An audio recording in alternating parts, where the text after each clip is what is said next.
I'm Michael. And I'm Rich. And this is the ODL podcast. So how was your week? Been pretty good, quite relaxed. Haven't really done too much, which is probably what I needed to do. Had my first bouldering session for a while, so that they've reopened, so I've kind of gone back there. It was quite quiet, relatively, and it was quite a shock to the system, trying to cling on to things and not fall off, but haven't lost as much ability as I thought I did, so that's pretty decent. I can't believe that's the top of your list. The top of your list should be that you've seen me in the flesh. Well, that's true. That is true. Yeah. I feel like I do it all the time, though. It's because I don't really video chat many people, but I still see you every week, so it feels... Anyone who has the misfortune of being a friend of mine gets voice messages from me, like, every day. And some people get such long voice notes that now they're like, Michael, I can either decide to listen to the podcast or I can listen to this. I can't listen to both. There's too much. Well, I watch a lot of Scandinavian Noir, and it normally, if anyone messaged me, I have to pause so I can stop reading the subtitles. And I can't remember what I was watching the other day, but my husband kept on pausing the TV every time he sent me a message. And he's like, I think I know Michael better than anyone else does now, because he hears you so much. No, but it was good to see you. It's quite. We went on a walk, so I led a midweek walk actually, because I'm off. And where did we go? Peckforton Hills in Cheshire.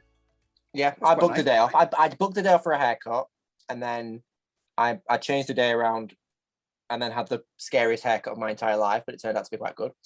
And yeah, I booked the day off specifically so then I could go on that walk, and I had such a great time. So yeah, so carry on. Where was it again? It was in the Peckforton Hills, which is kind of sort of towards Wales in Cheshire, but it's quite nice because it's quite flat around there apart from the hill, and you normally get quite a nice view. And it's a very steep ascent, as you well know, up the old kind of mining tram. It was the worst thing I've ever done. So we had been talking the day before about people who, like some of our previous guests who've done amazing adventures and stuff. And we were talking about things like Everest. And when I was driving over and I was thinking, do you know what? Maybe I will.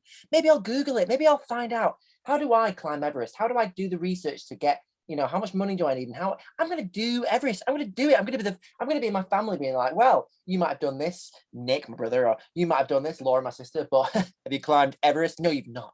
And I was really thinking about it. And then we had the first, what is it like? 12 minutes of your walk is a slight steep incline, and I thought I was going to die.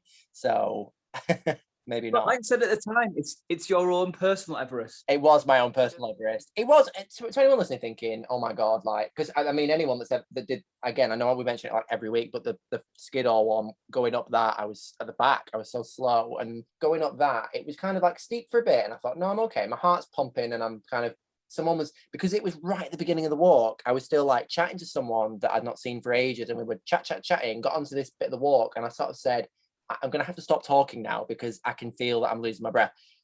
And then suddenly I could see in the distance how much steeper it was getting. And I was like, no, are we going up that? And it looked like a wall. It looked like it was that steep. Well, the hard thing is, because it's not quite steps, but you're between the two tram tracks on the way up, but it essentially becomes steps. And you almost end up single file. What is it? It was to carry. It was carry stone down from the quarry or from the hills to make a new pumping station. So they use local rock. Yeah, but the hard part is because you're walking up in single file, you always feel bad for slowing down because people behind you. I repeatedly apologized to the person behind me. I kept saying, I'm sorry. Do you want to just go ahead of me? I'm so sorry. And he was like, no, it's fine. I'm just as out of breath. So then I was like forcing myself to do like 5 more steps, and then being like, oh, I can't do any more, and then apologizing again, and it was like a repetition process all the way up. It was an interesting group though, because there was only 7 of us, which I still prefer the smaller groups now. I think I've found a new niche, is that even when we're kind of fully back, I think I might put on quite a few smaller events anyway. Yeah, because the 20 people events are really good, but as a leader, I got so much conversation out of different people.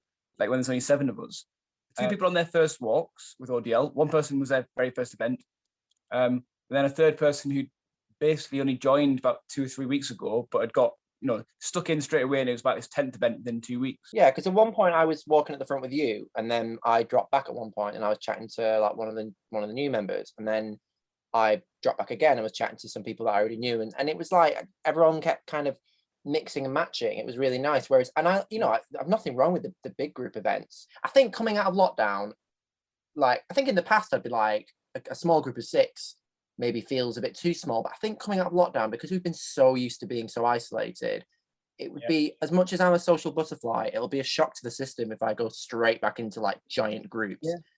But also, I think for new people coming onto a shorter walk, not a shorter walk, a smaller group, it is a lot easier.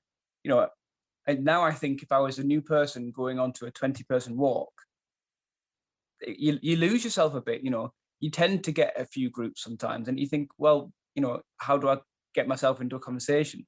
With a group of 6, you're right. You so naturally flick between each other, and you almost end up walking as a solid group sometimes. Or two threes, and it's very hard to be left out in a group of 6. There was only one, but there were 2 points in the walk when we didn't. No one was really speaking. The first one was up the horrible incline, and the second one was that much later on when we were walking. Like, it was really bizarre. We were walking down that long stretch when you've got the kind of the castle on the cliff on your left, and we were walking between those two, like, they were like cordoned off areas. It looked like the longest checkout line you'd ever walked down your life, because Yeah, we had to walk in single file because there wasn't enough room for one on each side. So that was the other yeah, point when no one was really speaking, because you had to either like chat ahead of you or chat behind you. So it was like this long single file march. well, that was completely unplanned because that was a detour we had to do. So there was 2 little detours on that walk, and it shows you what happens to any leader. Is you might have wrecked a walk, you might have done the walk God knows how many times, and then suddenly on our walk there appeared a new building site. So we had to detour around that, and then the canal had a breach, so we had to detour around that. We had about 10-15 minutes on, but luckily it was fine. We did all right in the end. There wasn't any issues. Having only 7 people, it was the first time for a while I'd had such in-depth conversations on a walk, especially as a leader. So as a leader of a group of 20, you're constantly talking between people and moving through the group backwards and forwards. So it was nice to kind of not have to worry about your positioning too much. But it also meant I got talking to, one member about, essentially mental health, and I won't go into details about what they were talking about, but that was quite nice to talk about, and so openly with them. And then another member we were talking to who wasn't out, who was, talking about their family network at home and how that works, and the difficulties they face. And I think it reminded us all of how lucky we are, but also how vital it could be to just get out and go on a walk. Yeah, I thought that when we were chatting around, because I kept trying to. There were 2 new members, and I was chatting to the one for quite a period of time, and then at one point the other one wasn't talking, and I thought, well, he might not want to at this point in time, sort of thing. But I dropped back and was like, I don't think we've introduced ourselves yet. Like, I'm Michael, and I was chatting to him, and he was lovely, and we chatted for ages, and yeah, it was that kind of event. And then, like, pardon? And you got your voice recognised. And we had a little bit of celebrity status because they'd listened to the podcast, and one of them so beautifully said that he liked listening to the podcast when he goes to bed. So hey, actually, let me do it now. Are you in bed now? Are you listening to the podcast? Are you just falling asleep? Bah! There you go. If this is the beginning of the podcast, I hope they won't be falling asleep within the first 5 minutes. He was like, "Oh, I like to spread it out." I was like, "What?" So every night listen to 10 minutes, you get 7 minutes into the "Hi, I'm Michael," and you think, "Oh, my eyes are going. I'm falling asleep. I'm gone." So yeah, to you, every time you're close to falling asleep, and you can wake up again. Yeah. So that was a nice, but yeah, the other, then somebody else said, didn't they, like, because we talked about it for a while, then much later on he must have zoned out, like people do listening to the podcast. But he said, "Oh," he pointed at me and went, "Are you the other voice then?" It was, do you know what made me laugh? I'd literally just, I think I'd like tripped over or something, and I'd gone, "Oh," and then he went, "Are you the other voice of the podcast?" And I was like, Yeah. "Oh, right, okay, thanks for that." I thought I had a Dutch manly mask voice, but apparently not.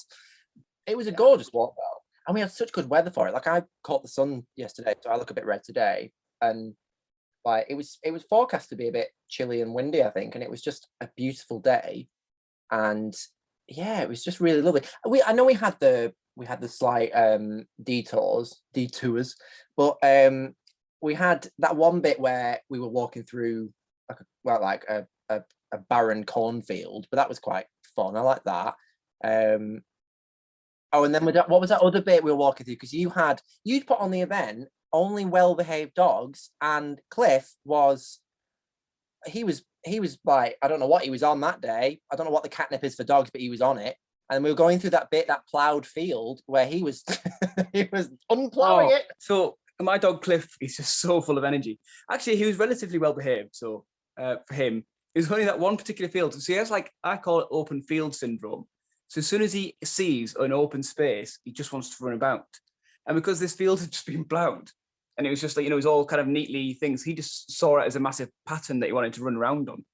So I was trying to keep him within the tracks. But to be fair, that farmer didn't help himself, because the right of way goes right through the field. And, you're trying to stick to the right of way, but really, you in hindsight, you should have stuck to the edge of the field. But there's no signs, there was no clear, it was fairly freshly done. So you couldn't tell if other people had gone around. And you don't want to anger a farmer at the same time. So, like, no. Do I go around and anger him, maybe? Or do I stick to the right of way and anger him maybe by going over that? So it's a difficult one. What do you use? OS Maps, is it, for those walks? Yes. So yeah, you put me onto that, and so I've been using All Trails. So anyone that, like, thinks, how can I just go out and find a walk? I always use either All Trails, and that gets you quite a few walks. But you sent me, like, the link to OS Maps.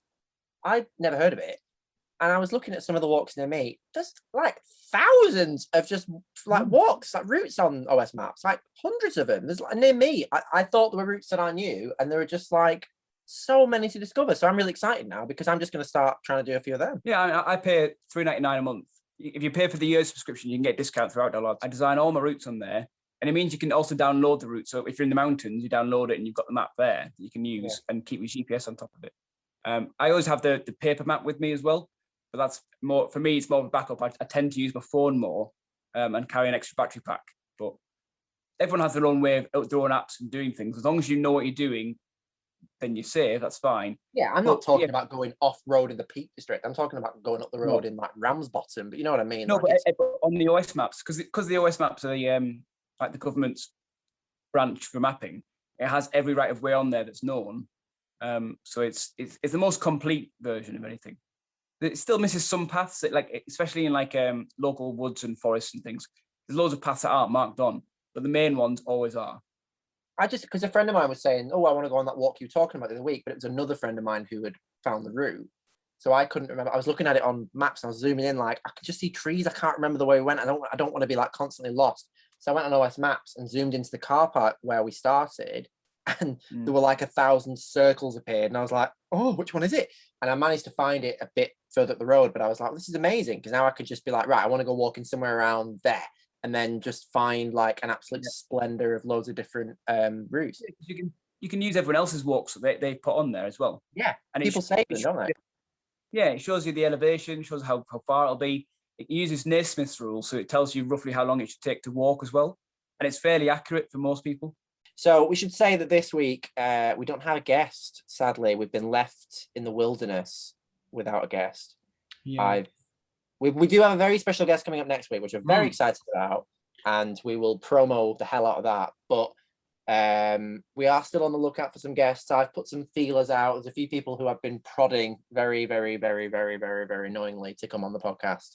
I want to keep it interesting, which means getting different people who I don't know. And the nice thing about OutdoorLads anyway is meeting new people. So for me and for listeners, it's great to meet people, through audio, and getting used to new people. You might end up at an event with them and have heard their story, and you can talk to them about it. And I mean, next week's guest is, I'm very excited. Should I tell people what it is now? Can I tell people? I don't know. Should you do that, or should we? Yeah. Do it now. Fine. Okay, I will do it now. So next week we've got Kason Crane on, who, if anyone knows, he's not an OutdoorLad member. He's from America, and he was the first LGBT person to complete the 7 summits in the world. So that's the highest mountain in each of the 7 continents. By the time he was like 23, I think it is 21 or 23. So, I mean, I was barely even teaching when I was 23, let alone up for like 7 mountains. I mean, I've done Penavan, so between the two of us, I think we know who the real. I think we know who the real boss is here. But it's great. He was the first person, the first openly gay person up Everest as well, and it just he did it all to raise money for the Trevor Project, which is a suicide prevention charity in the US. So yes, he's got really like loads of life experience and quite a lot of kind of motivational speak. He talks a lot about sort of mindsets and changing what you think success is. Yeah, this podcast doesn't just have to be about Outdoor Lads. It can be about anything. Yeah, and again, if anyone has any suggestions of people, and my list is quite short at the moment. It kind of consists of him and Claire Balding, so I need some more people. Oh, Claire Balding. I'd love to get Claire Balding on. She would be great, wouldn't she? Do you know, I did work experience at the Gay Times when I was at uni. And at the time, they were sharing an office with Pink magazine. Is it Pink? No, not Pink News. They weren't sharing Pink News. I think it was... No, I think it was Pink News. They were sharing an office with Pink News and Diva magazine. Yeah. And the Gay Times tend to have front covers, which are very much sort of scantily dressed, you know, very attractive men in... And when I say dressed, I mean naked men. And so around the office, but Diva were a little bit more, I don't know, like, you know, but all journalism was good there, but Diva tended to put like really like artistic pictures on the front. And so around the office, it literally, all the posters of up their best front covers, and it just went naked man, Sue Perkins, naked man, Claire Balding. And I was just, you know, absolutely mesmerized. Just the best. Oh yeah, naked man, Sandy Toksvig. Just like, you know, the three women you want to be shrouded by naked men. So that was my first ODL walk back.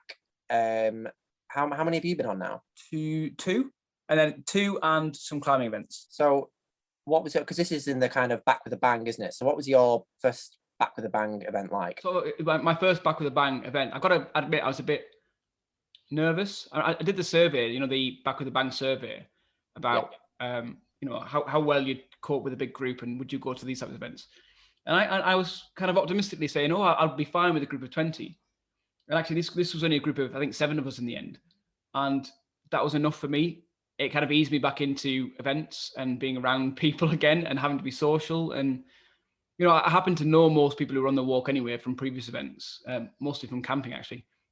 So that made things easier, but I didn't know the leader and I didn't know, there's a completely brand new member who'd been shielding.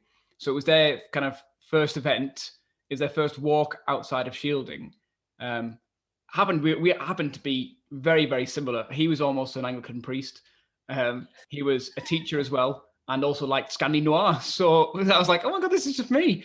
You know, so yeah, it was really nice. It was up above Staley Bridge, so some great views of Manchester.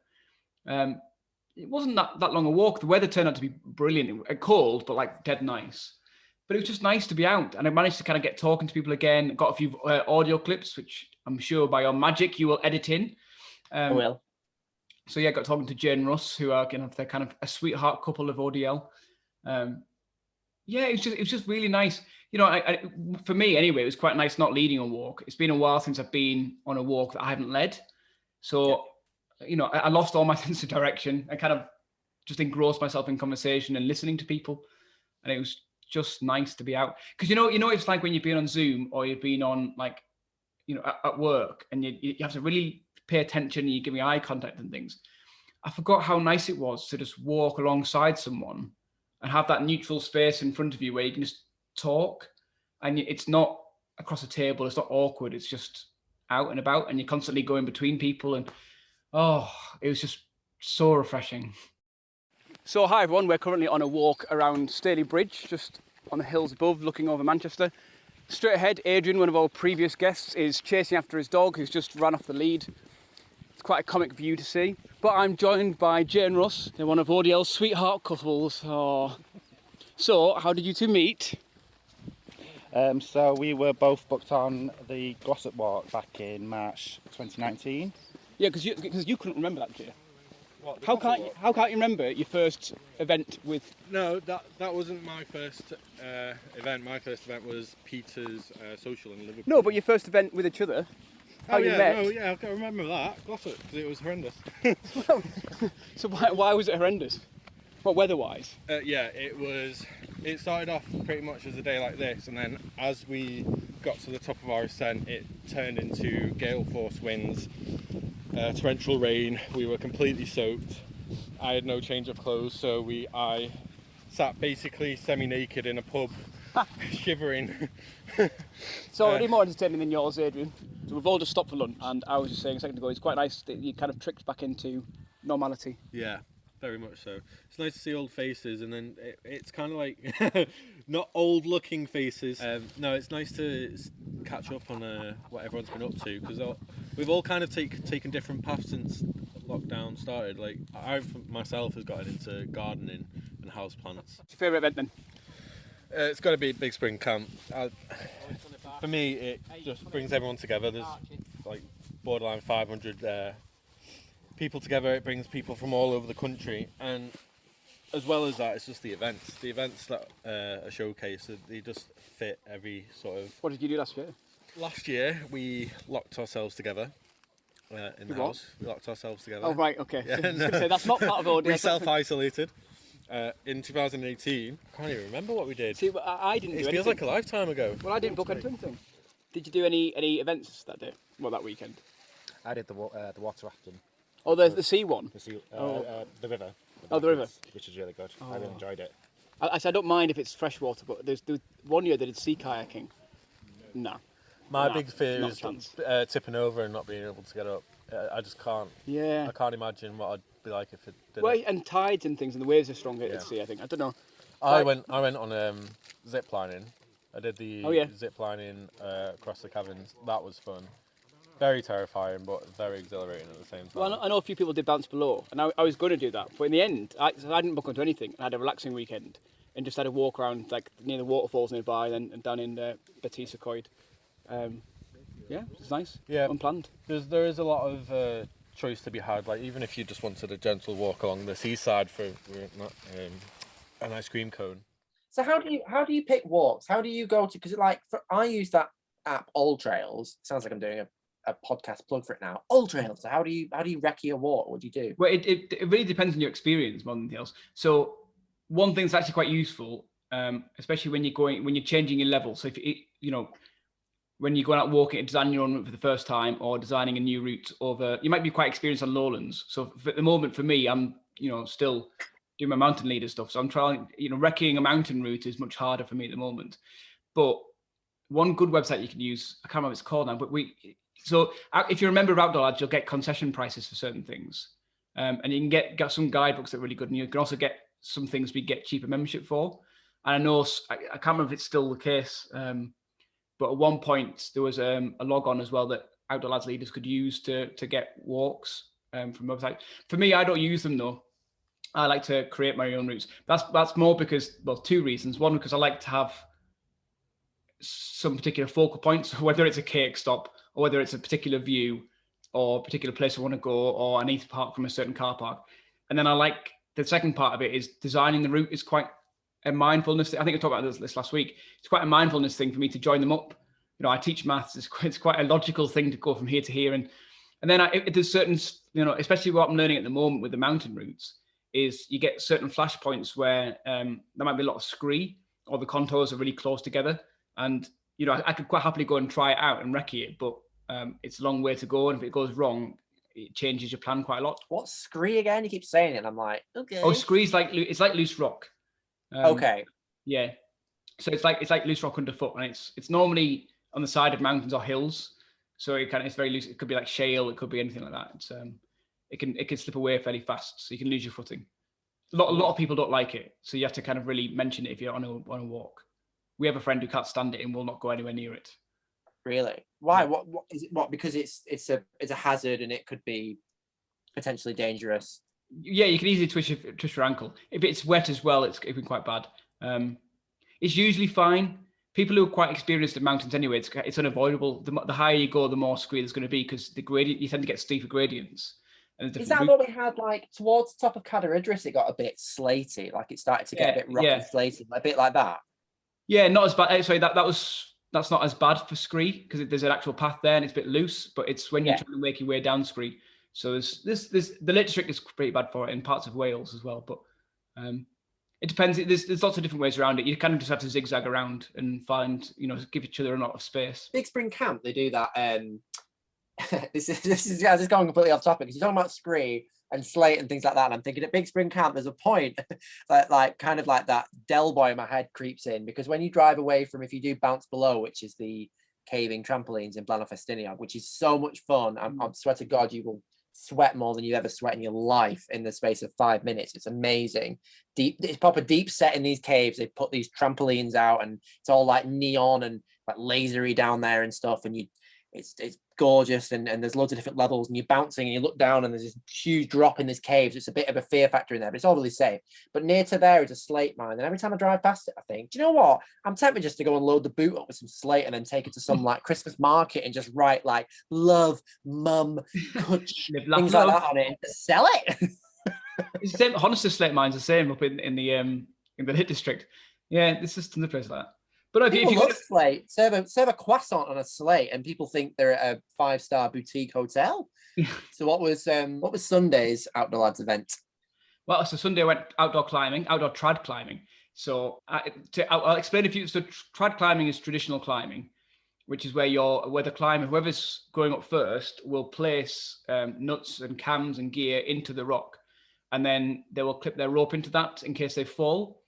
And I've never done it before, so I'm quite experienced with indoor climbing. I've done some outdoor sport climbing where the bolts are already on the rock, but this was something I've avoided for a long time because, well, as we talked about before, I'm quite scared of heights. And there's not only are you trusting the person who's belaying you and holding the rope for you, you're also trusting the person's placement of gear, because if you fall, you're trusting that they put it in right so that it'll catch you properly. So I had all that in my mind, and it was very windy, so I was really quite nervous. But I've got to say, I'd gone with a few. Well, I think there was 7 or 8 of us in the end, and most of them had been out the day before as well, along Stanage Edge in the Peak District. So it was really nice, and I was climbing with Simon, who's the sort of climbing coordinator for the northwest, sorry, and he is quite a calming influence on me, I'll admit. He panics up a rock more than I do, which I find funny because I'm on the ground much more panicky than he is. So it was Simon's really great. Simon's like, if I'm climbing and Simon's belaying me, and I'm panicking because I'm like, well, I can't get I can't get my hand up there. I can't get my hand up there. A lot of other people be like, you can, come on, you can't. And they'll be like that. Simon will just go, yeah, you can. Yeah, you can. And I'm like, no, Simon, I can't get my hand up there. You can. Try it. Just try it better. And I'll do it. And I'm like, okay, I'm all right now. And he'll be like, yeah, all right, carry on. Just doesn't care, but he's very laid back. But he also explains things very. I don't know if I'm a good learner. I should be, given I'm a teacher. But, it's I find it, because I panic quite a bit, but it's not always obvious. I'm well trained at not being visibly panicked.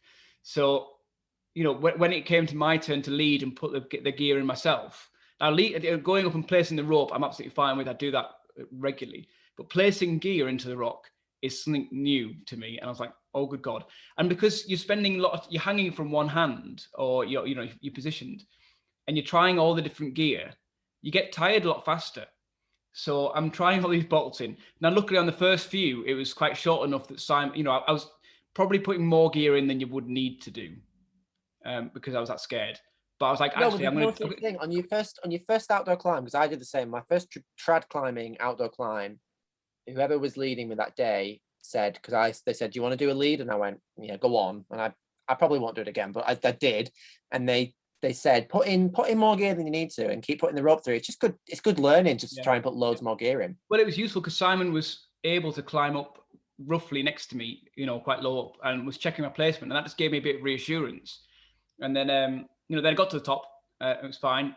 He then showed me how to belay from the top and set up properly and anchor myself properly, which was interesting. So I wanted to learn that. Yeah, because you're still learning, and you're always learning. Outdoor climbing, you are always learning, because there's so many different conditions to climb in, whether it's cold or it's windy, or, you shouldn't climb when it's wet, but, if it's a tiny bit wet, it starts to rain a little bit. There's all these different conditions. And it's also about, because when you go indoor climbing and you look at the walls, these walls look like they've been they've got alien grotesque figures coming out of them, because there's all these big red holes and yellow holes and green holes and things coming out of them. So where you're supposed to climb. Whereas the golden thing about outdoor climbing is that, even if there's only the slightest of kind of tiny little crack in the wall, that can sometimes be, that can actually sometimes be safer than the biggest jug at a climbing center, because it's actually, if you really force your foot into the wall, you can stand there really safely.